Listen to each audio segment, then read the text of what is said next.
villagers proudly display their handiwork in colorful costumes and fancy decorations. Sometimes they'll work and save for months to prepare for a few hours of merrymaking.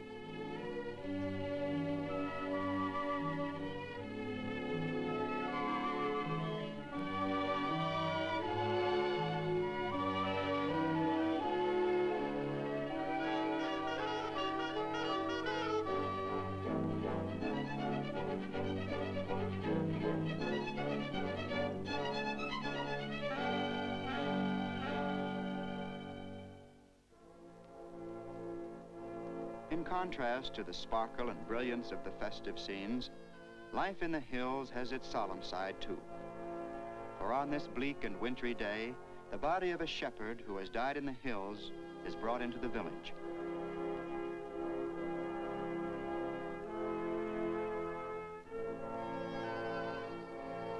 With heavy hearts, relatives follow at a respectful distance.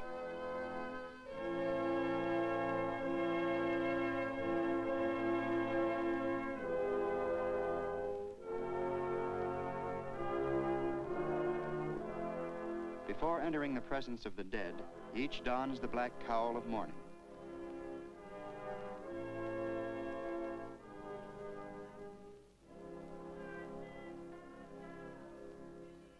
A small boy watches, but only from idle curiosity. To him, this scene involves neither sorrow nor pity. It's simply another manifestation of nature, as normal as birth or breathing. Some of these mourners are professionals, paid to chant these rhyming laments that go back to ancient Greece.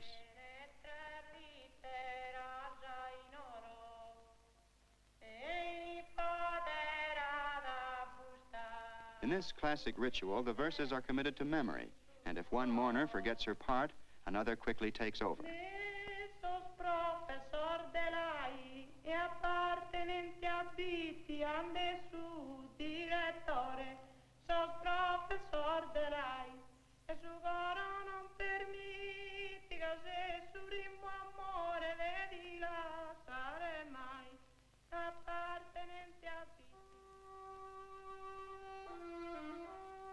There are other curious customs deeply rooted in the past that have to do with the treatment of various ills.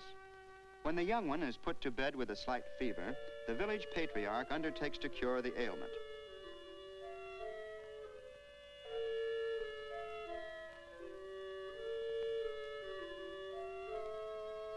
This time, the cure is to be produced through the magic of sparks struck from steel. The boy may seem a bit skeptical, but actually he has an inherent respect for the older generation and all its traditions.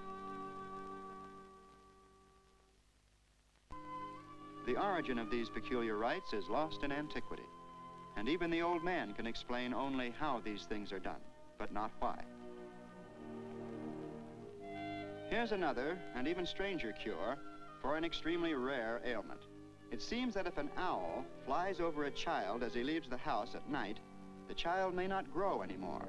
So to determine whether this tragedy has actually occurred, the child is measured. And if his reach exceeds his height, it's proof that the worst has happened. Steps must now be taken to counteract the evil influence of the owl. The ingredients for this process are the string with which he was measured, a lock of his hair, and a piece of his clothing.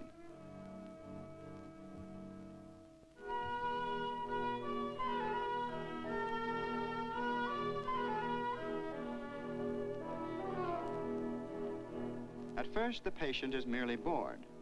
Then, when he begins to suspect that the cure will be worse than the calamity, he becomes more interested.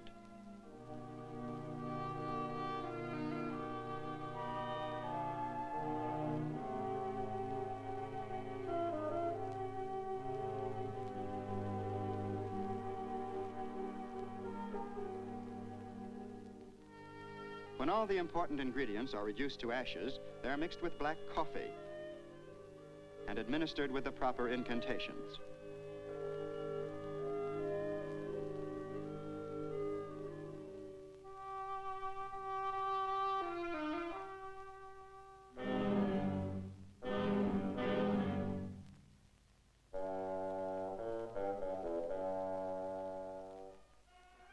Here's a man on his way to an important event that each year draws people from all over the island.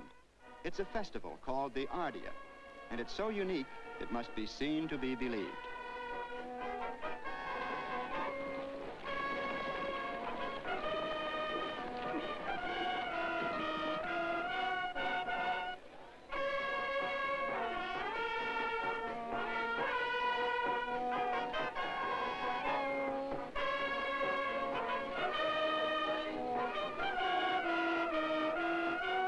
The SARDINIA is a reenactment of an incident involving a troop of Sardinian cavalry who rescued Constantine's banner in an ancient battle at the gates of Rome. In order to get a flying start, the horsemen will gather on a hill above the church, and all that follows will be highly symbolic. So, if you have difficulty following the details, remember there doesn't seem to be too much unity among the participants either. However, the program is supposed to go something like this. The men with the banners will try to escape from the men who are trying to take the banners from them. And when there they go.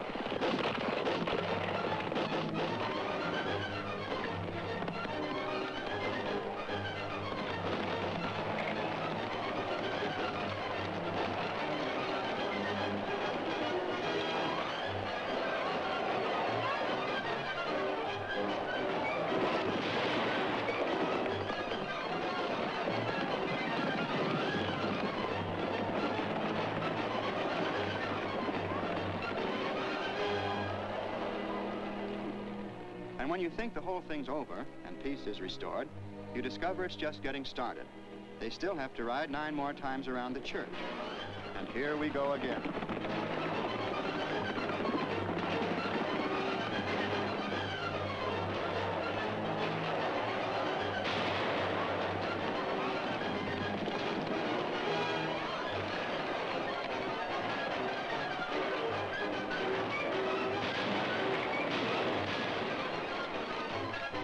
If the original battle was rougher than this, it must have been something.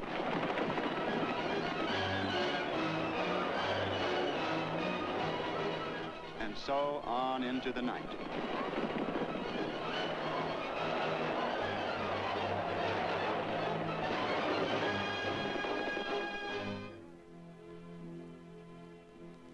Since Sardinia is an island place, many of these island people draw their livelihood from the sea. And tuna fishing, in particular, is one of the basic industries on which Sardinia's prosperity depends. Each year at spawning time, the big fish pass by the island in a steady stream, and preparations begun late in March go on through April and most of May. All operations are under the direction of a chief called the Rice. His word is law to all members of the tuna fishing team.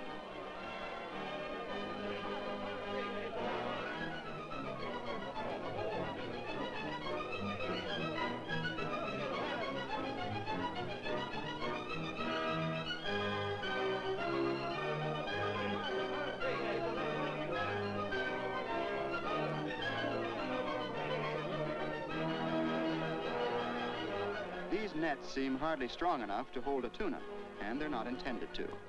But the big fish are easily deflected from their course, and the nets laid out in long underwater corridors will serve to guide them to a final enclosure from which there's no escape. When all is ready, the big rope is laid out to which the nets will be attached. Everyone works early and late, and the Rice works hardest of all. For a successful catch depends entirely upon his judgment and ability.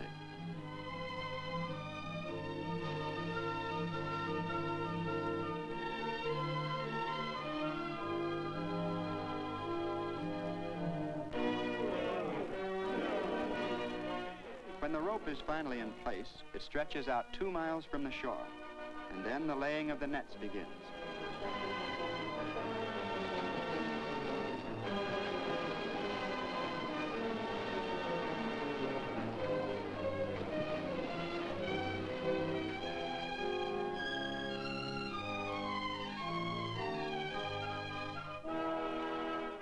Everything is ready now, but on a final inspection tour, a swordfish is discovered, caught in the net.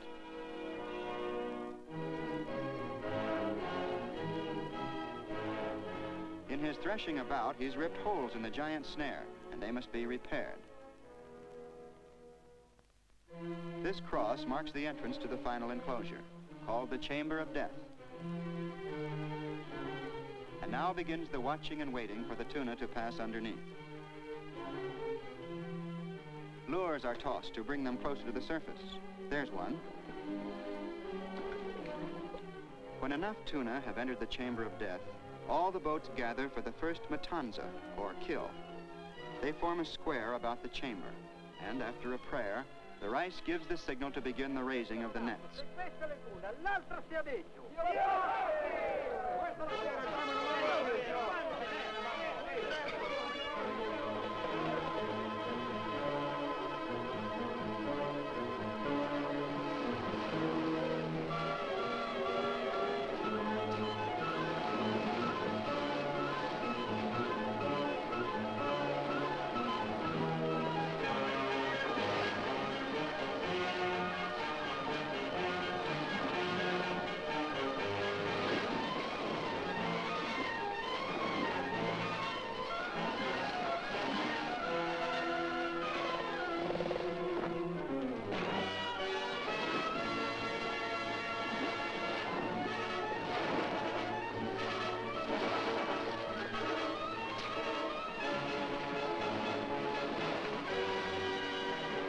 When it's time to begin the gaffing, the rice lays down his oar as the starting signal.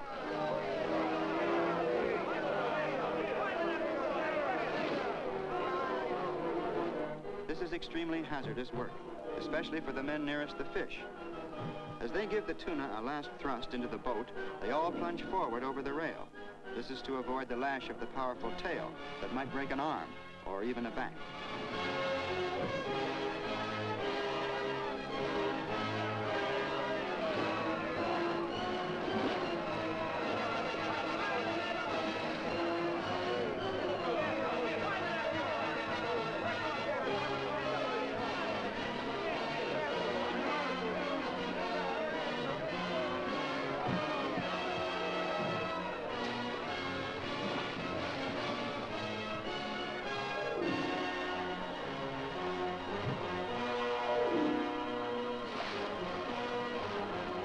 Some of these fish, and this is one of them, weigh almost half a ton. Sometimes the plunge forward is too enthusiastic, and if this fellow doesn't get out in a hurry, he could be in for some real trouble.